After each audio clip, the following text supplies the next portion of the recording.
Having agency is defined as the capacity of individuals to act independently and to make their own free choices. Tune in to get an inside look at the inspiring uphill climb of businesswomen from around the world. I'm your host, Cheryl Gillihan, and this is Woman-Owned Agency.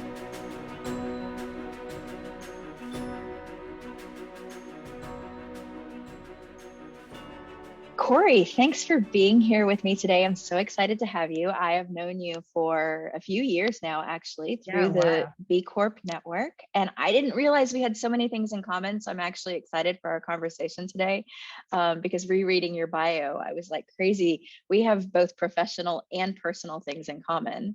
And so living parallel lives, which would be good. We might be. And so as part of Women-Owned Agency, I just really wanted to introduce the world to you as well as your agency and some of the special things that you can bring to the table. So thank you for being here with me today. I would love for you to introduce yourself and introduce Dojo4. Yeah, thanks so much, Cheryl. It's really nice to do this with you, and it's so nice to see your face again, albeit virtually. So I'm Corey Kohn, and I am currently heading up Dojo4. I'm the CEO, and I'm not actually the only owner. We are a cooperative, a tech agency cooperative. And so I am one now. Currently we're small, and I think there's 4 or 5 of us now. One person is on a sabbatical, so let's call it 5 with the hopes that that person returns soon. And we build custom software for clients of all kinds, but particularly mission-aligned clients. We're a B Corp, and so we like to build things that make a positive difference in the world for clients that are working hard to solve real problems that affect people, either in terms of social justice, environmental justice, just improving people's lives, humans' lives, and the environment. Yes, and that's where we're so aligned. So we have similar agencies, we work on the same type of projects, and some people might call us competitors, but I like to call us collaborators. We haven't had a chance to work hand in hand on any particular projects, but I have certainly referred Dojo4, and you're definitely in our network of people that we trust, and vice versa. I know that you do a good job. And so I'm really appreciative of everything that you bring to the table. But I want to talk a little bit personally about you. And so you do call yourself an entrepreneur. So I've only in the last 2 or 3 years started calling myself an entrepreneur. But in the bio that you sent me, you mentioned that you are an entrepreneur. Like, what's your earliest entrepreneurial memory? Yeah, that's interesting that you have only started doing that recently. And it's a really good question because I'm not totally sure why I know why I call myself an entrepreneur, but I never identified with that as something I wanted to do or understood what that meant. I had basically very little interest in business the way I understood it before I kind of fell into being an entrepreneur, basically completely by accident. And so it's a little bit of a mystery to me why, or sort of like all the causes and conditions that came together for me to actually be pretty passionate about entrepreneurship. And, what I think now is starting to be a little bit of an outdated term, social entrepreneurship, just because hopefully everyone is headed in that direction. When I was thinking about our upcoming conversation before we started talking, I was thinking, do I have any memories about wanting to be an entrepreneur or just sort of having that natural inclination? And I think not in a way that I understood. Like, I had a whole career before I became an entrepreneur in documentary film production and photography.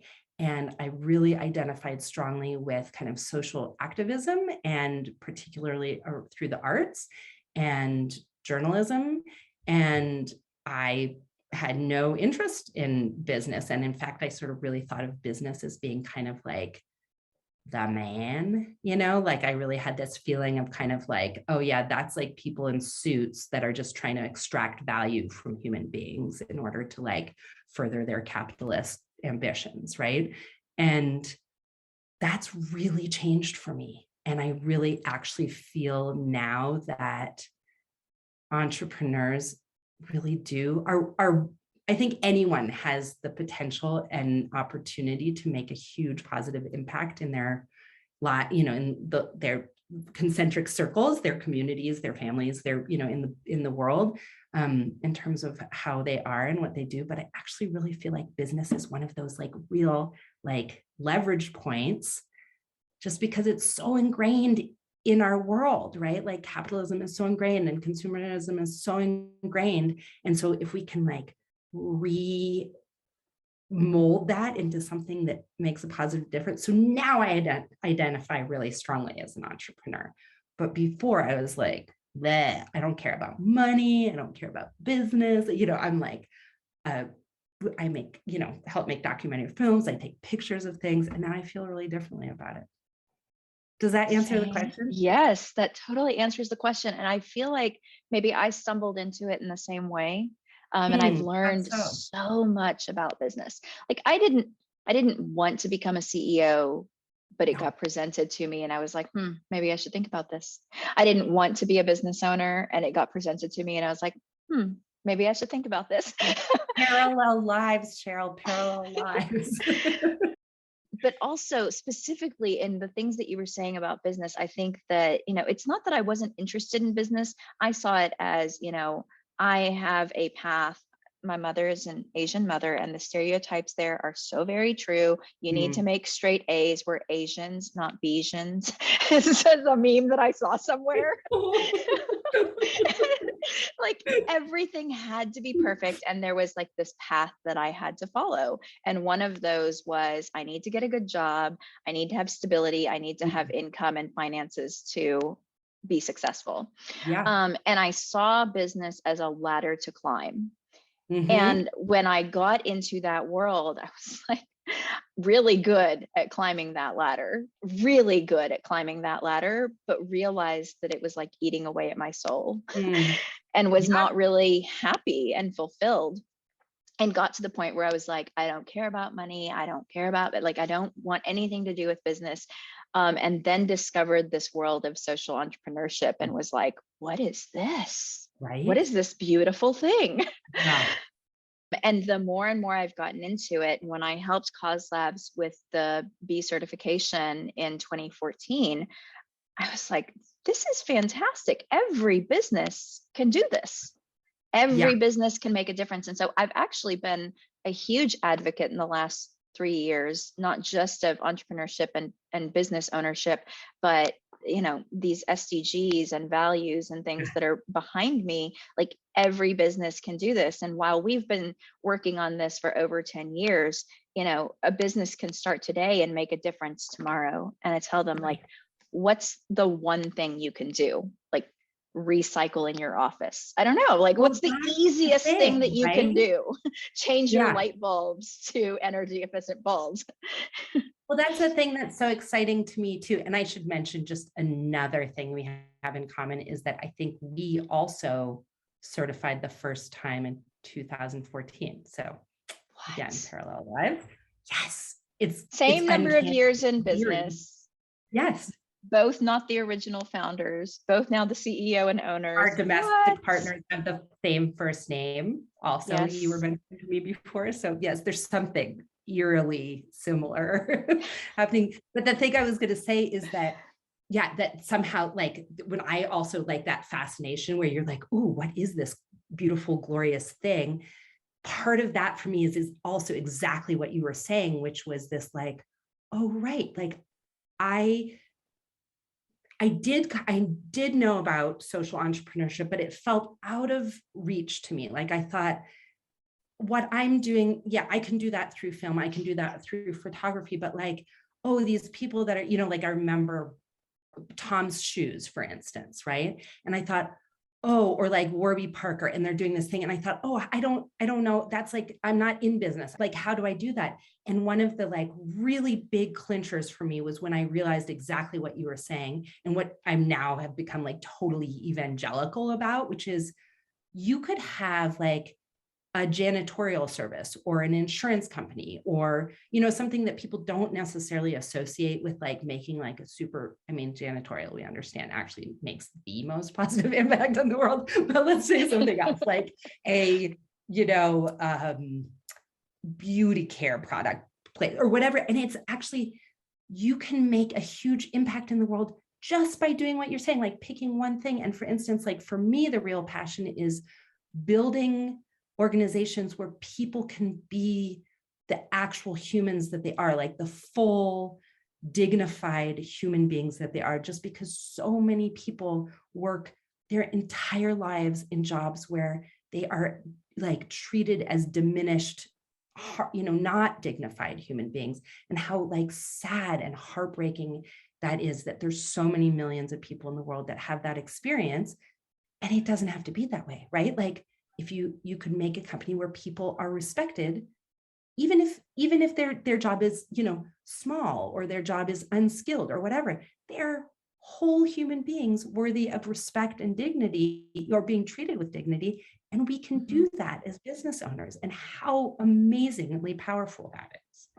It is. So it's truly. like, it doesn't matter. Like you could be building widgets for, you know, garlic presses. Doesn't matter.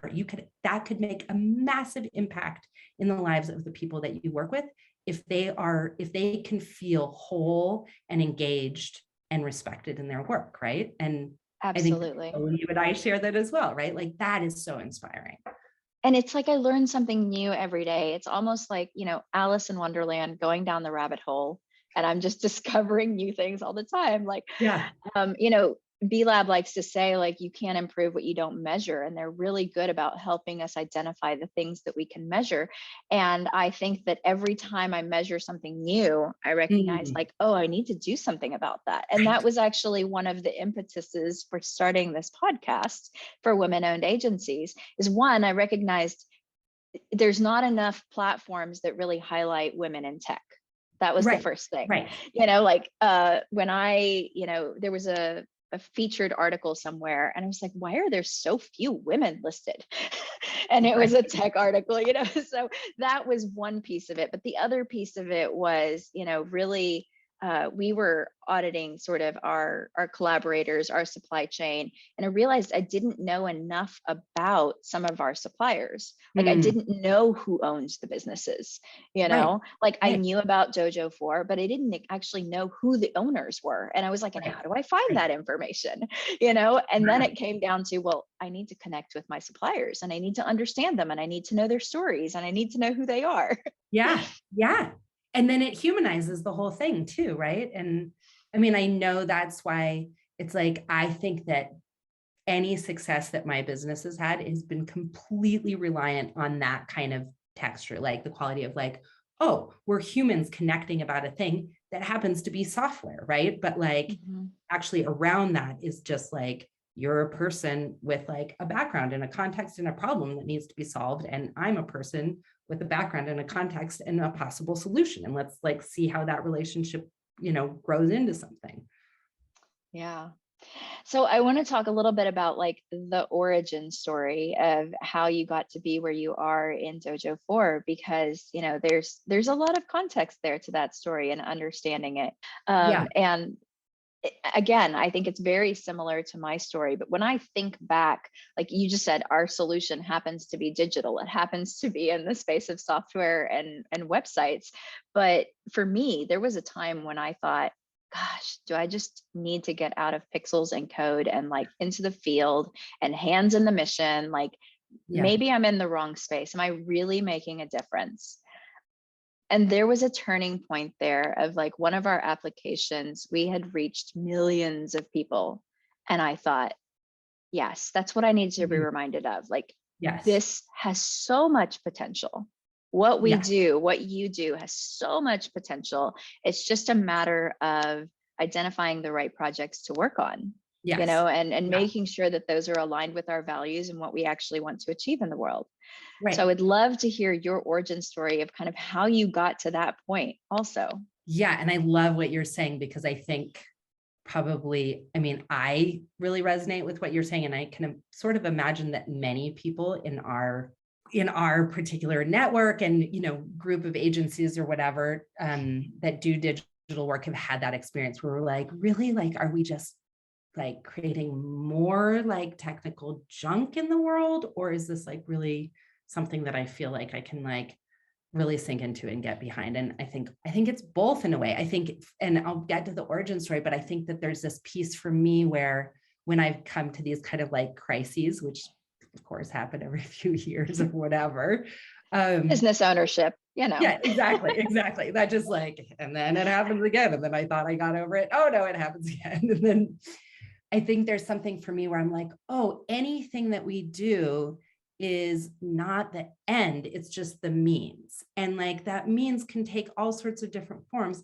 If I start thinking of it as like, this is the goal and I've reached it and this is the end, that's when I start getting kind of like crunchy about it, you know? But as long as I'm seeing it as like, oh, it's just another means, it's just another means. And maybe this particular problem needs a different means, but my mind is open to that possibility, then it continues to feel generative and yeah, satisfying. Like, oh, this could help a lot of people. And as soon as I'm like involved in something where I start thinking about like technology just for technology's sake, then it starts to like crumble a little bit. But anyway, so yeah, I don't have a background in software at all.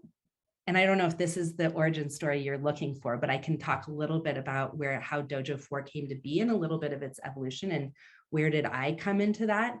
And my background, as I was mentioning, was in, I actually studied to be a medical anthropologist. That is not the way it turned out. I very quickly I was also doing photography. I ended up living in New York. I think a lot of my stories are like how I ended up doing something was that I was really broke and then didn't have enough money to do anything like young person. It was like, I'll just take this job. And then, it goes in a certain direction. So I was living in New York and working as a very underpaid photographer. And a friend of mine offered me a job working on a documentary film. And I thought, okay, I'll do that. So and then I did that for years and years. And then I moved to Boulder to be closer to my aging parents. And it was 2008. So the recession. Yeah, not a great time for the entertainment industry. And so I was having a hard time getting work in documentary film, and productions, weren't hiring as much as they had in the past and that kind of thing. But it was also at the same time, right around then, is when tech stars started taking off, for instance, right? So there was a lot of movement, specifically, I mean, in Boulder, it was really like, there was just like technical startups popping up everywhere. And so, my story, which I've told, ad nauseum at this point, but I'll tell it very, very quickly, was that some of my best friends, their neighbor was someone I knew, and I was sort of out of work and I was sad and didn't know what I was doing with my life. And I saw their neighbor come home who I was friendly with, and he was coming home quite late. I was sitting on their porch having a glass of wine and bemoaning the state of my life. And I saw him come home and I said, oh, where are you coming home from so late? And he's like, oh, I'm coming from work. Things are crazy. And I said, yeah, that's too late to be coming home from work. He said, no, it's going crazy. Like, we just started this agency, this tech agency, and it's going crazy. And there's just so much going on. And I, clearly I had a glass of wine. So I said, well, you should hire me to run your company. So then he was like, great, start on Monday. And I had only run productions, film productions before, not tech companies. So that was like really learning trial by fire. And I think the interesting piece of that right there was that I had actually studied math and biology. So I would, and I'd done a lot of technical work in documentary film, but I really didn't understand anything about software. And I always thought of it as like a pretty like dry, like cut and dry. And I didn't realize actually how creative software is, which is something that you and I know, right? Like it's like world building, right? Every project is building a world, and it's hugely creative. So I learned that. And then I also learned how to run a small business, and very, very quickly. So this was an agency that also Dojo4 was an agency that it came into being basically just by accident as well. So this is like a lot of happy little accidents. It was a group of freelancers, all engineers and designers, that said, we want to do, it was sort of before co-working spaces were really popular. Let's just rent a space together. And then very quickly people were coming through the door and saying, can you guys build this thing? And it was all guys. And then they said, well, why don't we start an agency? But they didn't know how to run an agency. And I didn't know how to run an agency, but I learned. And then they asked me, can you be an owner with us? We want you to do this with us. And I sort of went, okay, I guess so, and that's, had I known what I was signing myself up for, on a good day, I would say in a second, I would do it again. Definitely. Most days I would say that. But very quickly, the thing that I realized is that, there was sort of the initial excitement of like, oh, wow, here we are building all these worlds. And there was like a lot of money and a lot of excitement. It was so cool to just be able to build these things from scratch that then got used by hundreds of thousands of people, right? Like, that's so cool. But very quickly, I got to this place of like, all this unbelievable, like, these people are so smart and there's so much money, and the stuff that's being built is completely useless, right? Like, it's like, the only thing it's good for is making money for investors. And I started to really, like, very quickly have this feeling of, this is going to start feeling meaningless very, very quickly, to just be building software just for the sake of building software in order for investors to make more money off of the users that use the software. And so I started trying to figure out how to work with clients that were doing more meaningful work. And I very quickly found out about B Corp, but this was maybe 2012. And it took a full 2 or 3 years in order to really help the people in my cohort, my colleagues, understand what is a B Corp and why should we become a B Corp. It really, and to kind of help.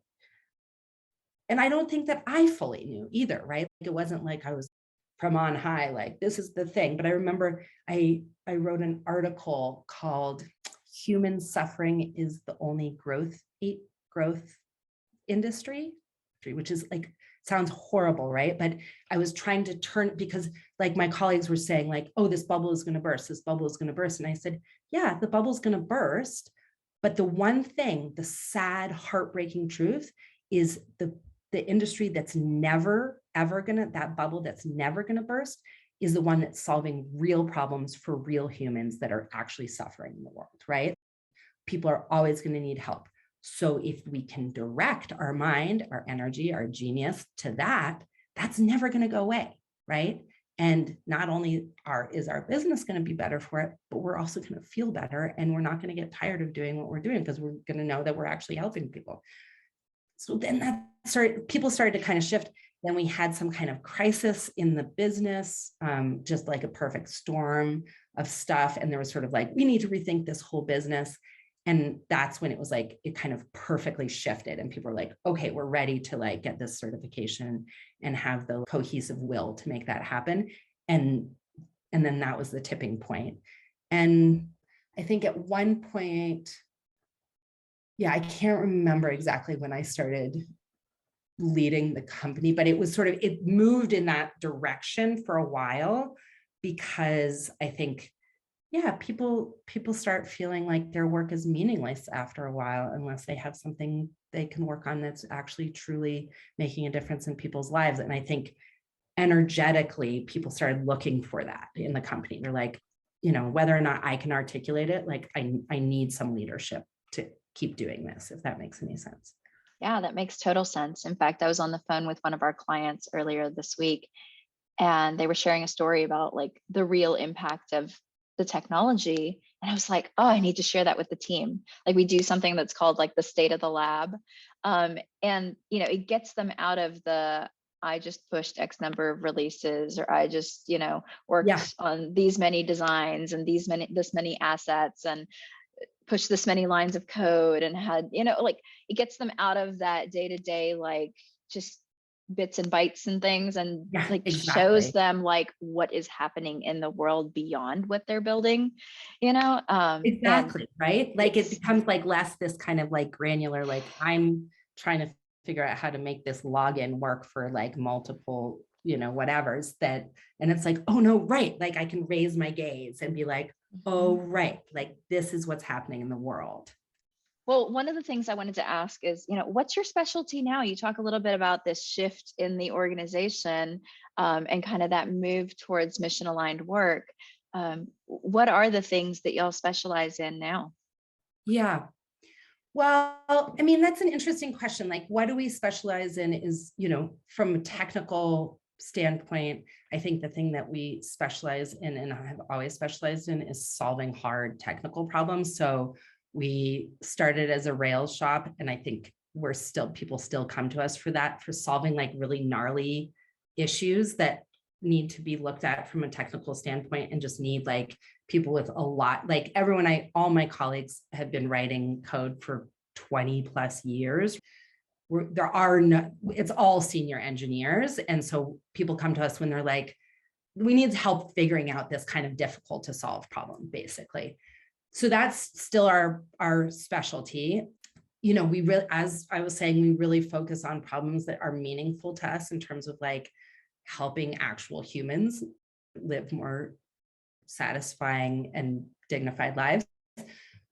But one of the things that we realized really early on in that process of turning our energy towards clients that we felt mission aligned with is that just because someone's mission says like, okay, so let's say we're working on getting clean drinking water to people in sub-Saharan Africa, something like that, right? Like super important. But we realize that might still not be a good fit for us because either the stack they need is something that we're not actually experts in, or we find it really boring. And like, it's just as important to us for our work to feel kind of interesting and compelling to us from a technical point of view, that we're like learning and able to like offer solutions that we feel really excited about from a technical standpoint. Or their mission might be incredible, but like they might be like super dysfunctional. I mean, we know all organizations are dysfunctional, but some are more dysfunctional than others. And and we might be like, oh, it's just not a good fit that way. Like our style is really different than your style and it's not a good fit. So we did all this work to like, put ourselves out, like, this is what we specialize in. And then in the end of the day, we realized in the end, it really has to be like, we have to find a good personal fit with each of our clients. And it's really hard to tell on paper if that fit's going to be there. Like we really have to have a conversation. So we've particularly aligned ourselves with what we say is like social and environmental justice issues.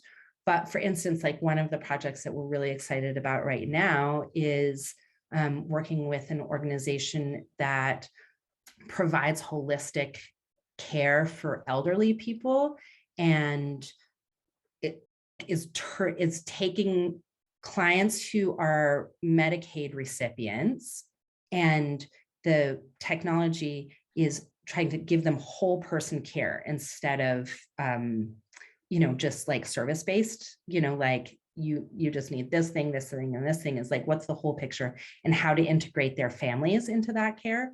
So that's not something that I would probably ever come up with on my own. Like, we're really interested in this specific thing. But for us, when we heard about this, we happen to be really good at the technology that they need in order to build this application that's going to provide this kind of communication and care structure for them.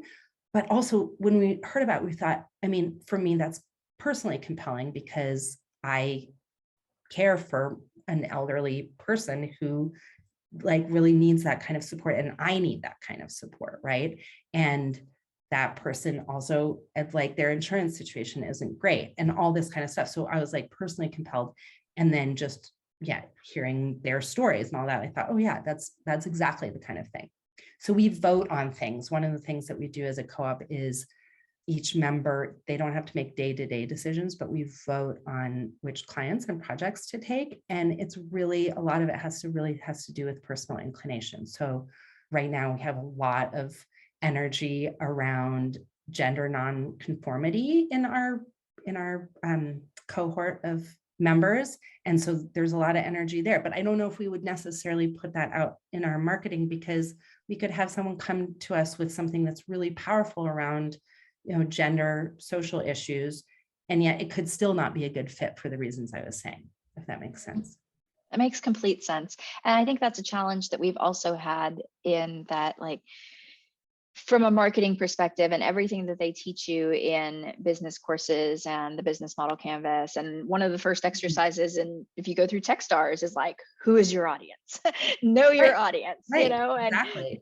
target your messaging, and know who you're selling to, and know what you're selling. And that's something that I've constantly struggled with. And it's not, I mean, they would say, narrowing down to nonprofits and social enterprises is not narrow enough. Narrowing down just to nonprofits isn't narrow enough. Like, choose a sector, choose a field. And I'm like, but they're all connected. And sometimes I just really need to help in a particular area. So we did a project 2 years ago in workforce development. We've only done like 1 or 2 specifically in workforce development. And this particular project, they really didn't even have the funding to work with us. But I was like, but I just have to, like, I can't say no to this one. And so, that's kind of CEO owner prerogative sometimes too. I'm like, and also, I want to take this on. Right? Like, we're just compelled for various, like, either known or unknown reasons, but it's really, it's very, I don't know if it's vindicating. It's gratifying to hear you say that, Cheryl, about like that kind of, that you've struggled with this thing of like, know your audience, and it should be super, super narrow, because I've often thought to myself, like, oh man, I really suck at business because I am like not able to do that. And I'm not able to guide this company to that kind of like level of specificity. And I always think, oh yeah, that's like, we're just like, we always cast a wide net, and that's terrible. Or we just take what comes to us from word of mouth. And so it's just like really kind of haphazard.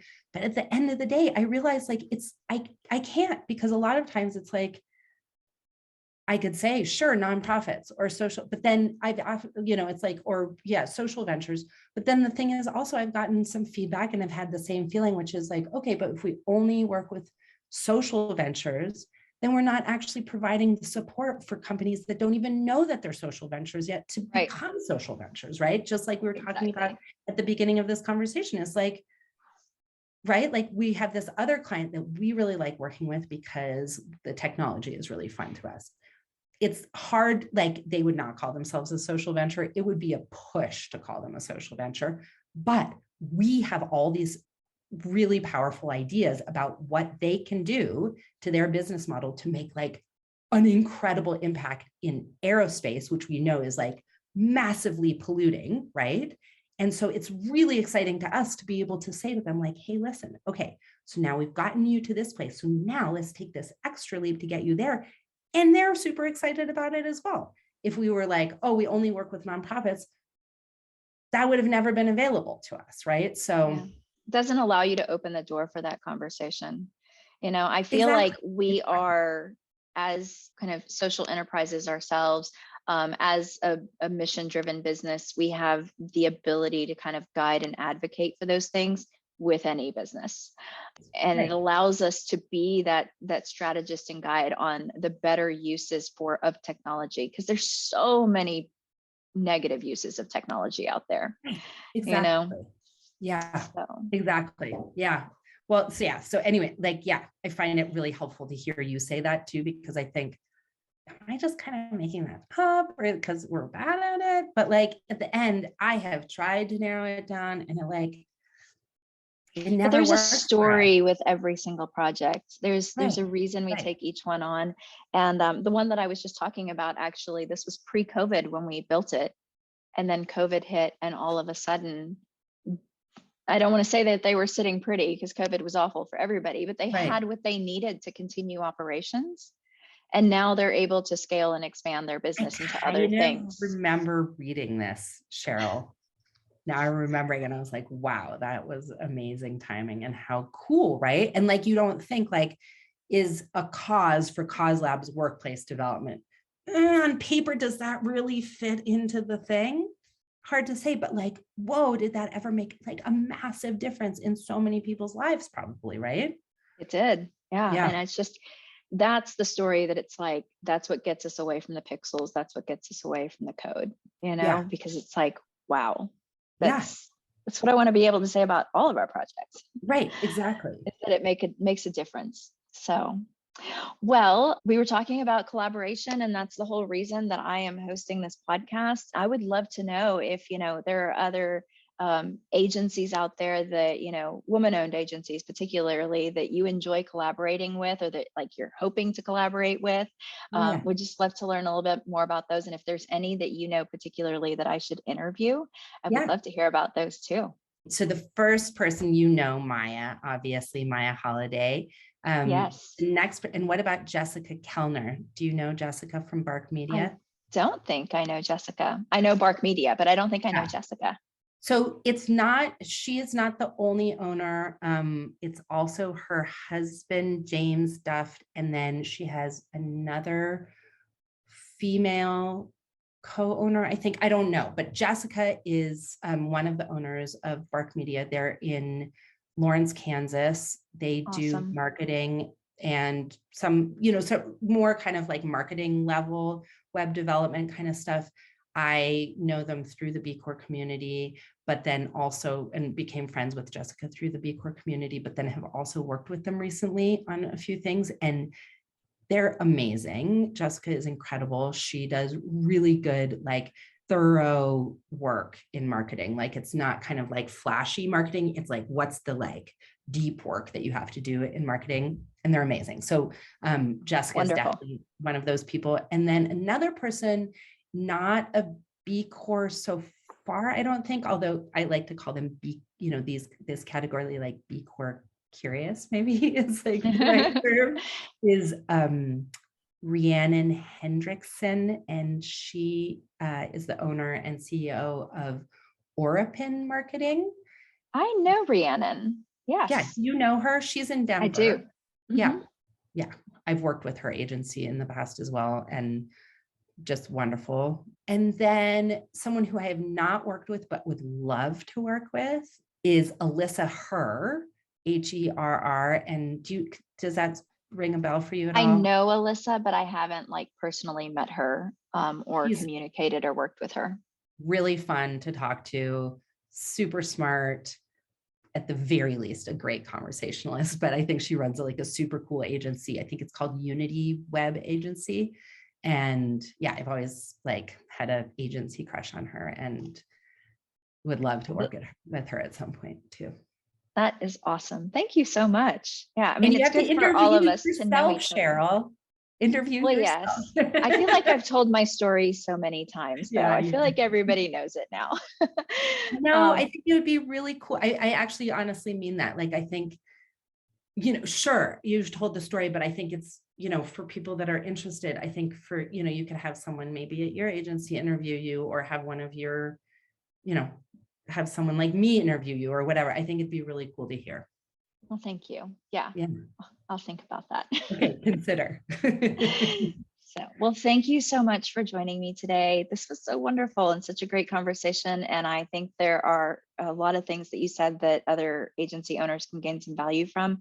But I'm also hoping that, people who are wanting to work with our agencies learn a little bit about us and what makes us special, because there is something special there. And I think that it's important to highlight. Yeah, I wanted to echo what you were saying in the beginning of our conversation of, what people may have called competitors as collaborators. And I've always thought that way. I wrote this little illustrated guide.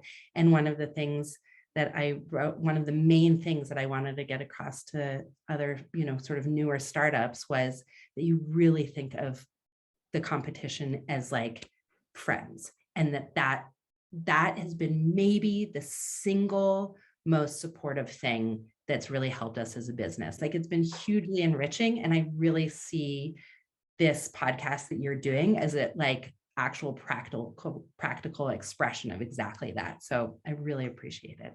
Thank you. Yeah, and I hope it's a springboard, hopefully, for more of that, especially amongst women-owned agencies. We don't all do the same thing. No. And, you know, we have different specialties. And even for those of us that do very similar things, again, sometimes it's just not the right fit. And so I really appreciate this. And honestly, we can't grow alone. We grow so much faster when we're doing it together. And if we keep that abundance mindset and not that scarcity mindset of like competing against each other, I think we're all stronger for it. And not just we as the agency owners, but we as the greater community and ecosystem, and, you know, our clients and partners involved in that as well. So I think we'll be better stewards of the dollars that are invested in technology if we can collaborate. Yeah. And I think like you doing this and like the way I'm talking about it, it also like models that for other people starting, you know, like newer businesses. It models it for clients so that they can really think about like, what's the kind of impact? Oh, the impact I'm making is bigger than just me and the success of my particular company. It does that for like the whole community. So. Well, thank you so much. Have a great day. And this was so wonderful. You too. It's so nice to see you. And yeah, I look forward to hearing more about what's going on in our parallel lives.